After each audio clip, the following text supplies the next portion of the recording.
자, 솔베이지의 노래가 지금 나오고 있습니다. 지난 몇 주 동안 이제 이 그리그 입센의 극이죠.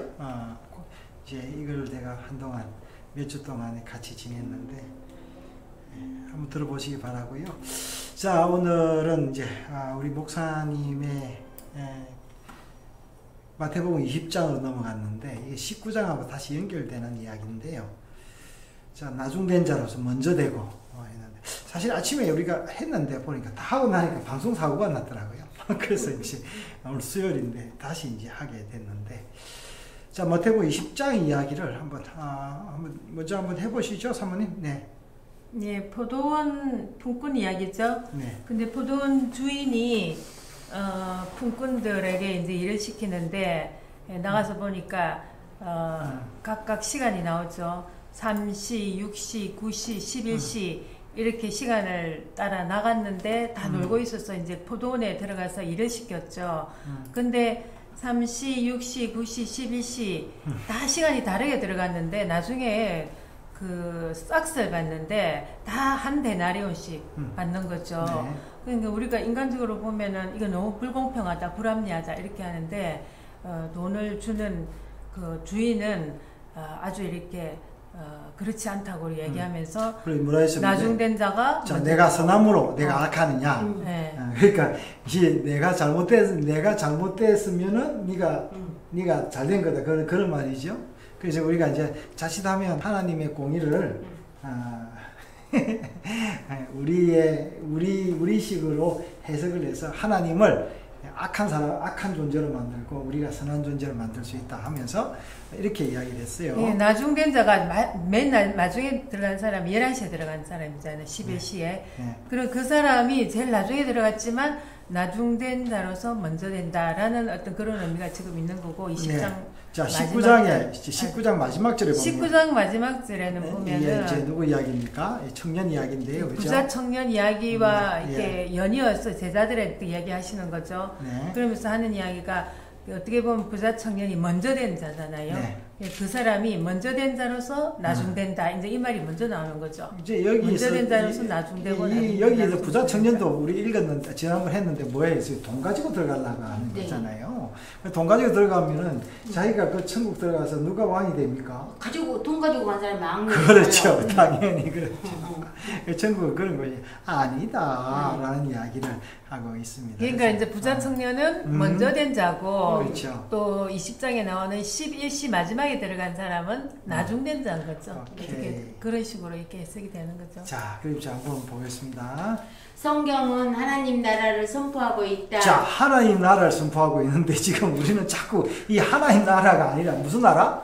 내 나라. 세상 나라도 아니고 세상 나라다. 내 나라. 지사님 잘하시네. 이 나라는 이미 성도의 마음에 이루어졌고 하나님의 시간에 하나님 창조의 실제 세계로 들어갈 것이다. 성도가 얻은 하나님의 나라, 즉 영생 구원은 하나님의 복음인 예수 그리스도의 믿음 안에 들어있다. 이 은혜, 이 복음은 하나님의 부르심으로 시작된 것이지 사람들이 일하거나 자신들의 공적으로 얻어지는 것이 아니다. 그래서 성경의 모든 이야기는 땅에서 출발하는 것이 아니라 하늘에서 출발한다. 자, 우리는 이제 이 성경 이야기를 성경에 출발하지 않고 어디 출발하랍니까? 내 경험에서, 내 머리에서. 내가 조금만 손해가면 하나님 나라도 없어. 네. 그렇죠. 성경은 인간이 선하신 하나님의 말씀을 떠나 선악과를 먹음으로 근본적으로 타락하여 자신들의 능력으로 선과 악을 구별하고 정한다고 판단하게 되었다. 이 범죄 이후로 인간들은 의의 기준을 자신들의 기준이나 공로로 정한다는 대착각 속에서 살아가게 된 것이다. 그냥 착각도 아니고 대착각이네요. 네. 그래서 어떻게 됐습니까? 자, 성경은 감추어진 비유를 통해서 하나님 나라를 보여주고 계신다. 비유는 하늘의 비밀을 땅의 것을 통하여 설명하는 것이기에 성경 기록 당시의 역사나 문화 등의 시공간의 차이를 극복해야만 바르게 이해할 수 있다.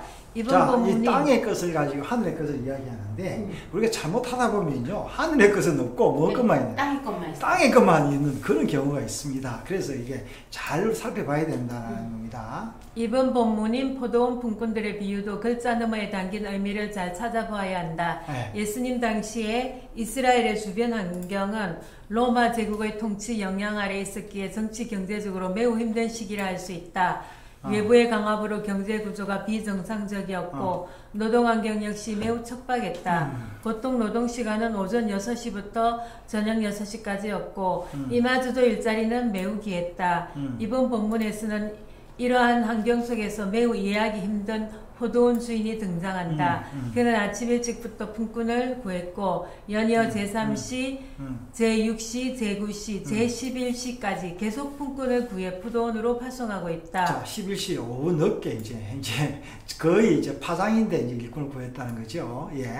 포도원 주인은 일할 일꾼을 구하는 것인지 아니면 다른 의도가 있는 것인지 이 비유를 읽는 독자들에게 큰 의문을 던지고 있다. 자, 그래서 그러면 먼저 간 사람들 진짜 일을 했는지 안 했는지 이게 중요한 게 아니잖아요. 네. 예, 이 사람들은 자기가 받을 게 중요한 건 내가 먼저 왔으니까. 예. 먼저 주인은 이 당시 노동 환경을 보여주듯이 제3시 이후로 일자리가 없어 놀고 있는 사람들을 찾아 포도원으로 들여보내고 있다. 여기서 놀고 서 있다라는 말은 일자리가 없어 놀기도 하지만 이 단어의 의미 속에는 무익하다, 쓸모가 없다라는 의미도 포함되어 있다. 이 말인즉 주인은 지금 능력 있고 유능한 일꾼을 선별한다는 말이 아니라는 말이다. 마치 일을 시키는 목적이 아니라 주인의 어떠함을 보여주기 위함이라 할 수 있다. 자, 왜 그러냐면 하나님 나라에 가서 뭐 일해서 생산할 게 있습니까? 그렇죠? 이제 그렇게 따지면 다른 거죠. 그러니까 우리 아이들이 집에 왔는데 엄마 아버지 집에 왔는데 와서 뭐 할 거 있습니까? 없죠. 근데 와서 먼저 온 애들이 늦게 온 애들 보고 타박하고 그러잖아요. 네. 그러니까 비슷하네 보니까. 이것은 하나님 나라의 원리를 보여주고 있는데 네. 성도들은 하나님의 일방적 부르심으로 이 나라의 백성이 되었다는 것이다.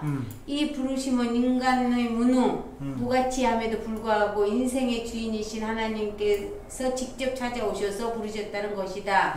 특히 제11시 오후에는 주인이 이 품꾼에게 너희는 어찌하여 종일토록 놀고 여기 있느냐라고 묻고 있다. 종일 놀고 있었는데 그죠? 네. 예. 이들의 대답은 우리를 품꾼으로 쓰는 이가 없다라고 대답하고 있다. 우리가 하나님의 부르심이 없다면 어떤 가치가 있었겠는가? 자, 그러면서 하루 종일 놀고 있었는데도 불렀다라는 이 은혜가 있습니다.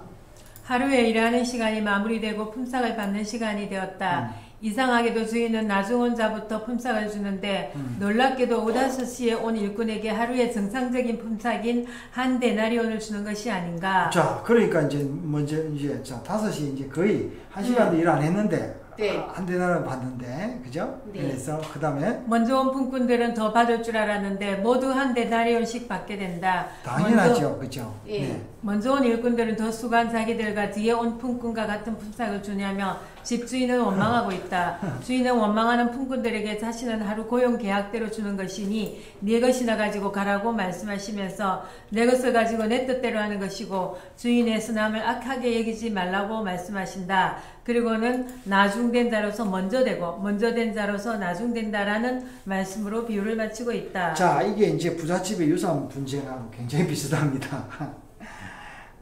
먼저 온 품꾼은 자신들이 일한 것을 자기들의 공로로 생각하지만 나중에 온 품꾼은 주인의 부르심의 은혜를 생각한다. 자, 그러니까 이제 탕자 비유와 굉장히 비슷하죠. 네. 예, 탕자 돌아온 둘째 아들, 네. 또 아버지 옆에 일했던 아들. 예. 그렇죠? 자기의 공로가 쌓이면 은혜의 가치를 바로 볼 수가 없다. 하나님 나라에서 어른으로 산다는 것은 내가 무엇을 함으로 영생을 얻을 수 있는가라는 질문을 하면서 계속 자기의 의와 공로를 자랑하는 자이다.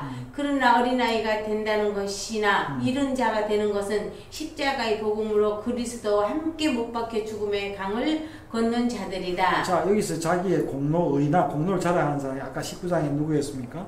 저기 부자 청년. 예, 그런데 이제 아까 어린이 천국은 어떤 아이인데 어떤 자들의 것이라고? 어린아이들의 그렇죠. 네, 그래서 하나님 나라에서 나중된 자로서 먼저 된 자들은 이런 은혜를 받은 사람이며 퇴근 시간이 다 되기까지 의미 없고 무가치한 죽었던 자가 주인의 일방적인 부름으로 포도원에 들어가 전혀 예상치 못한 영생을 선물로 받은 사람들이다. 자, 그러니까 이제 이런 은혜가 있는데 이게 지금 부잣집에 아버지가 유산을 주는데 모든 아이들에게 똑같이 주죠. 그리고 우리가 특히 유산은 이제 우리가 아는 사람이 있는데 이제 그 자기 아이가 장애를 가진 아이가 있어요.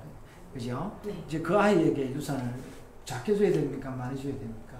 그 아이에게 많이 줘야 돼. 그렇죠. 그렇죠. 장애자니까. 능력 있는 아이는 그런데 이제 저기 그 형제 입장에서는 어떻습니까? 아니, 쟤는 바보니까 조금 주라 그래요. 그렇죠.